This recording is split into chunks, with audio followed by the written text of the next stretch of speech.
Hi friends, ಎಲ್ರಿಗೂ ನಮಸ್ಕಾರ. Welcome back to my YouTube channel Channu life Kannada vlogs. ಇವತ್ತು ಬೆಳಗ್ಗೆಯಿಂದನೇ ಲಾಗನ್ನು ಸ್ಟಾರ್ಟ್ ಮಾಡಿದ್ದೀನಿ. ಆಲ್ರೆಡಿ ನೋಡ್ತಿರ್ಬೋದು, ಹೊರಗಡೆ ಬೆಡ್ಶೀಟ್ ಎಲ್ಲ ಮಡಚು ಅಷ್ಟರಲ್ಲಿ ಆಲ್ರೆಡಿ 7 ಗಂಟೆ ಆಗಿತ್ತು. ಲೈಟಾಗಿ ಎಳೆ ಬಿಸಿಲು ಸಹ ಬರ್ತಿತ್ತು. ಹರ್ಷು ಇವತ್ತು ಸ್ವಲ್ಪ ಲೇಟಾಗಿ ಎದ್ದ, ಹಾಗಾಗಿ ಹೊರಗಡೆಲ್ದು ಎಲ್ಲ ಬೆಡ್ಶೀಟ್ ಎಲ್ಲ ತೆಗೆಯೋಷ್ಟರಲ್ಲಿ ಲೇಟ್ ಆಯಿತು. ಬೇಕ್ರಿಲಿ ಒಂದು ಆಟ ಆಡೋದು ಮೊಬೈಲ್ ಇರುತ್ತಲ್ವ, ಆ ಥರ ತೊಗೊಂಬಂದಿದ್ದ. ಅದನ್ನೇ ನಾನು ವಿಡಿಯೋ ಮಾಡ್ತಾ ಇದ್ನಲ್ವ, ಅದನ್ನು ಫೋನ್ ಅಂತೇಳಿ ತೋರಿಸ್ತಾ ಇದ್ದ ಹರ್ಷು. ಇಲ್ಲಿ ನೋಡ್ತಿರ್ಬೋದು, ಪ್ರತಿದಿನವೂ ಇದೇ ಥರ ಹಾಸಿಗೆ ಮಡಿಸ್ಬೇಕಾದ್ರೆ ರಾಯು ಬಂದು ಅದ್ರ ಮೇಲೇ ಮಲಗ್ತಿರ್ತಾನೆ. ಅದಾದಮೇಲೆ ಅಷ್ಟು ಹಾಸಿಗೆ ಎಲ್ಲ ಮಡಚಿ ಒಳಗಡೆ ಇಟ್ಟಿದ್ದಾದಮೇಲೆ ಇವಾಗ ನಾನು ಹುಡುಗರು ಇವತ್ತು ಒಂದು ಸ್ವಲ್ಪ ಲೇಟಾಗಿದ್ದರು, ಹಾಗಾಗಿ ಅವ್ರು ಎದ್ದೇಳೋಷ್ಟರಲ್ಲಿ ಒಳಗಡೆ ಎಲ್ಲನೂ ನೀಟಾಗಿ ಕಸ ಗುಡಿಸ್ಕೊಂಡಿದ್ದೆ. ಇವ್ರು ಎದ್ದ ತಕ್ಷಣ ಹೊರಗಡೆಲ್ದೆಲ್ಲನೂ ಕಸ ಗುಡಿಸಿ ನೀರು ಹಾಕಿ ರಂಗೋಲಿ ಹಾಕಿದ್ರಾಯ್ತು ಅಂತೇಳಿ ಫಸ್ಟು ಅವ್ರು ಎದ್ದಷ್ಟರಲ್ಲಿ ಒಳಗಡೆ ಎಲ್ಲನೂ ಕಸ ಗುಡಿಸ್ಬಿಟ್ಟಿದ್ದೆ. ಹಾಗಾಗಿ ಹರ್ಷು ಇವತ್ತು ಲೇಟಾಗಿ ಎದ್ನ ಅಂತ ಹೇಳಿದ್ನಲ್ವ, ಅವನು ಎದ್ದಿದ್ದಾದಮೇಲೆ ಇವಾಗ ಬಾಗಿಲು ಮುಂದಿಂದೆಲ್ಲನೂ ಕಸನ ಗುಡಿಸ್ತಾ ಇದ್ದೀನಿ. ಕಸ ಗುಡಿಸಿ ನೀರು ಹಾಕಿ ರಂಗೋಲಿ ಹಾಕೋದಷ್ಟೇ.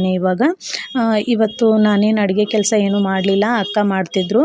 ನಿನ್ನೆ ಒಂದೆರಡು ದಿನ ನಮ್ಮೂರಲ್ಲಿ ಮಳೆ ಬಂದು ಕರೆಂಟು ಹೋಗೋದು ಬರೋದು ಮಾಡ್ತಾಯಿತ್ತು, ಹಾಗಾಗಿ ನೀರು ಕೂಡ ಹಿಡ್ದಿರಲಿಲ್ಲ.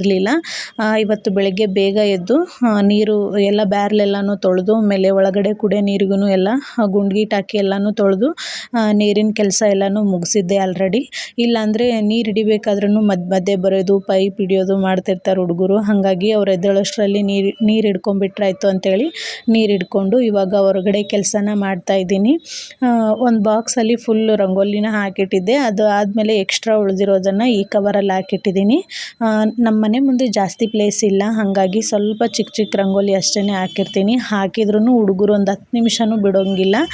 ಹಾಕಿದ ತಕ್ಷಣವೇ ಬಂದು ಕಾಲಿಡೋದು, ಅಳಗ್ಸೋದು ಮಾಡ್ತಾರೆ. ಹಾಗಾಗಿ ದೊಡ್ಡದೇನೂ ಹಾಕೋದಿಲ್ಲ. ಏನಾದರೂ ಹುಣ್ಣಿಮೆ, ಅಮಾವಾಸ್ಯೆ ಈ ಥರ ಇರುತ್ತಲ್ಲ, ಅವಾಗ ಮಾತ್ರ ಸ್ವಲ್ಪ ದೊಡ್ಡ ರಂಗೋಲಿ ಹಾಕಿರ್ತೀನಿ. ಡೈಲಿ ಚಿಕ್ಕ ರಂಗೋಲಿನೇ ಹಾಕಿರ್ತೀನಿ. ನೋಡ್ತಿರ್ಬೋದು, ಇವಾಗ ನಾನು ಒಳಗಡೆ ಹೋಗೋಷ್ಟರಲ್ಲಿ ರಾಯು ಬಾಗಿಲು ಮೇಲೆ ಇದೆಲ್ಲ ರಂಗೋಲಿ ಮತ್ತು ಕೆಳಗೆ ಹಾಕಿರೋದು ಎಲ್ಲನೂ ಅಳಗಿಸ್ಬಿಡ್ತಾನೆ. ನಾನು ಹೋಗೋದನ್ನೇ ಕಾಯ್ತಿರ್ತಾನೆ ಅವನು.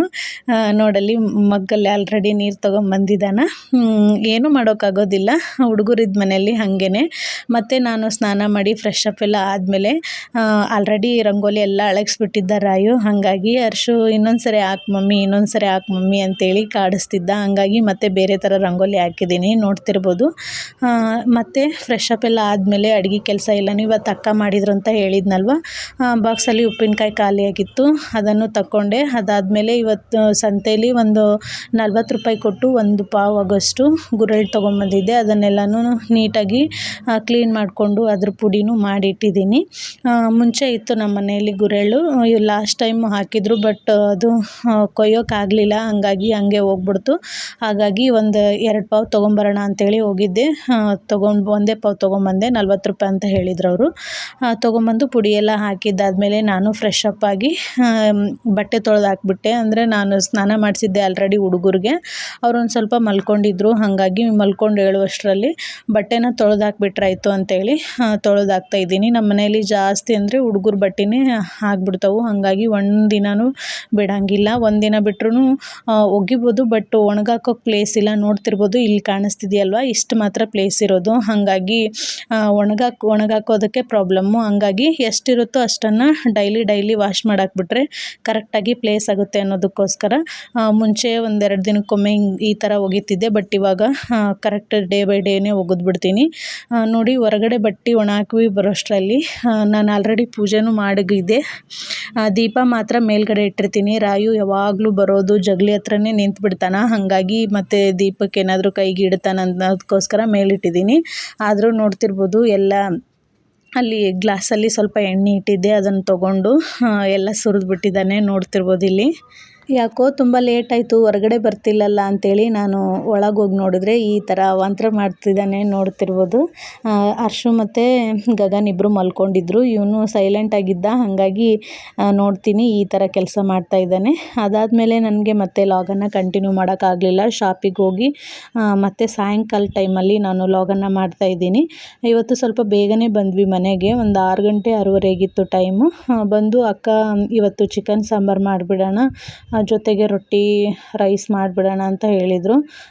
ನಾನು ಮತ್ತೆ ರೊಟ್ಟಿ ರೈಸ್ ಅಂದರೆ ಲೇಟ್ ಆಗುತ್ತಾ ಅಂಥೇಳಿ ಮುದ್ದೆ ಮಾಡಿಬಿಟ್ರಾಯ್ತು, ಎಟ್ ಎ ಟೈಮ್ ಆಗಿಬಿಡುತ್ತೆ ಅಂಥೇಳಿ ನಾನು ಜೋಳದ ಮುದ್ದೆ ಮಾಡಿದ್ರಾಯ್ತು ಅಂಥೇಳಿ ಅಂದ್ಕೊಂಡು ನಾನು ಗ್ಯಾಸ್ ಮೇಲೆ ಮುದ್ದೆ ಮಾಡಿದ್ರಾಯ್ತು ಅಂಥೇಳಿ ಇಟ್ಟಿದ್ದೀನಿ. ಅಕ್ಕ ನಾನು ಬೇಗನೆ ಮಸಾಲೆ ಎಲ್ಲ ರುಬ್ಕೊಂಡ್ಬಿಡ್ತೀನಿ, ಇವಾಗ ಮಳೆ ಕಂಟಿನ್ಯೂಸ್ ಆಗಿ ಬರ್ತಾ ಇದೆಯಲ್ಲ, ಹಂಗಾಗಿ ಮತ್ತೆ ಕರೆಂಟ್ ಹೋದರೆ ಮತ್ತೆ ಪ್ರಾಬ್ಲಮ್ ಆಗುತ್ತೆ ಅಂಥೇಳಿ ಅವರು ಚಿಕನ್ ಸಾಂಬಾರಿಗೆ ಎಲ್ಲನೂ ಮಸಾಲೆನ ರೆಡಿ ಮಾಡ್ಕೊತಾ ಇದ್ದರು. ಹಾಗಾಗಿ ನಾನಿಲ್ಲಿ ಮುದ್ದೆ ಮಾಡೋದಕ್ಕೆ ಅಂತೇಳಿ ಎಲ್ಲನ ಪ್ರಿಪೇರ್ ಮಾಡ್ಕೊತಾ ಇದ್ದೀನಿ. ನೋಡ್ತಿರ್ಬೋದು ಇವಾಗ ಮಾಡ್ತಾಯಿದ್ದೀನಿ. ಇವತ್ತೊಂದು ಸ್ವಲ್ಪ 1-2-3 ಜಾಸ್ತಿನೇ ಮಾಡ್ತಾಯಿದ್ದೀನಿ. ಕಿಟ್ಟು ಇಲ್ಲೇ ಊಟ ಮಾಡ್ತಾರೆ, ಹಾಗಾಗಿ ಇಲ್ಲಾಂದರೆ ಕರೆಕ್ಟಾಗಿ ಒಂದು 4 ಮುದ್ದೆ ಆಗಿಬಿಡುತ್ತೆ ನನಗೆ ಮತ್ತು ಮಾಮಾರಿಗಿಬ್ಬರಿಗೂ, ಅಕ್ಕಗೆ ಮತ್ತು ಹುಡುಗರಾದರೆ ಒಂದು ಸ್ವಲ್ಪ ತಿಂತಾರಷ್ಟೇ, ಅವ್ರೇನು ಜಾಸ್ತಿ ತಿನ್ನೋಂಗಿಲ್ಲ. ಹಾಗಾಗಿ ಇವತ್ತೊಂದು 2 ಎಕ್ಸ್ಟ್ರಾ ಮಾಡ್ತಾಯಿದ್ದೀನಿ. ಒಂದು 6 ಮುದ್ದೆ ಆದರೆ ಸಾಕಾಗುತ್ತೆ ಅನ್ನೋದಕ್ಕೋಸ್ಕರ ನಾನು ಆ ಪುಗಣಿಯಲ್ಲಿ ಮಾಡ್ತಾಯಿದ್ದೀನಿ. ನಾನು ಗ್ಯಾಸ್ ಮೇಲೆ ಮಾಡ್ತಾಯಿದ್ನಲ್ವ, ಹಾಗಾಗಿ ಅಕ್ಕ ಒಲೆ ಮೇಲೆ ಇಲ್ಲಿ ಚಿಕನ್ ಸಾಂಬಾರನ್ನು ಮಾಡ್ತಾಯಿದ್ದಾರೆ.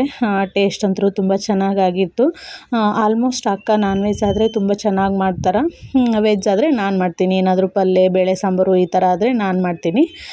ನೋಡ್ತಿರ್ಬೋದು ಇವಾಗ ನೈಟ್ ಊಟಕ್ಕೆಲ್ಲನೂ ರೆಡಿ ಆಯಿತು. ಸ್ವಲ್ಪ ಲಾಸ್ಟ್ ಮುದ್ದೆ ಇದು ಸ್ವಲ್ಪ ಜಾಸ್ತಿ ಆಗ್ತಿತ್ತು, ಹಂಗಾಗಿ 2 ಮಾಡಿದರೆ ಚಿಕ್ಕದಾಗುತ್ತೆ ಅನ್ನೋದಕ್ಕೋಸ್ಕರ ಒಂದೇ ಮಾಡಿದ್ದೀನಿ. ಇದರಲ್ಲಿ ನಾನು, ಹರ್ಷು ಮತ್ತು ಗಗನು, ರಾಯು 4 ಜನ. ಅವರು ಸ್ವಲ್ಪ ತಿಂದರು, ಉಳಿದಿದ್ದನ್ನು ನಾನು ತಿಂದಿದ್ದೀನಿ. ಸಾಫ್ಟಾಗಿ ಚೆನ್ನಾಗಿ ಬಂದಿತ್ತು ಮುದ್ದೆ. ಊಟ ಮಾಡಿ ಹುಡುಗರು ಮಲಗಿಸೋಷ್ಟರಲ್ಲಿ ಆಲ್ರೆಡಿ 9:15 ಟೈಮ್ ಆಗಿಬಿಟ್ಟಿತ್ತು. ಹಾಗಾಗಿ ಇನ್ನೇನು ನಾವು ಮಲ್ಕೊಳ್ಳೋದು ಅಂಥೇಳಿ ಮಲ್ಕೊಂಡು ಇವತ್ತಿನ ವ್ಲಾಗನ್ನು ಇಷ್ಟೇ ಮುಗಿಸ್ತಾ ಇದ್ದೀನಿ. Thank you.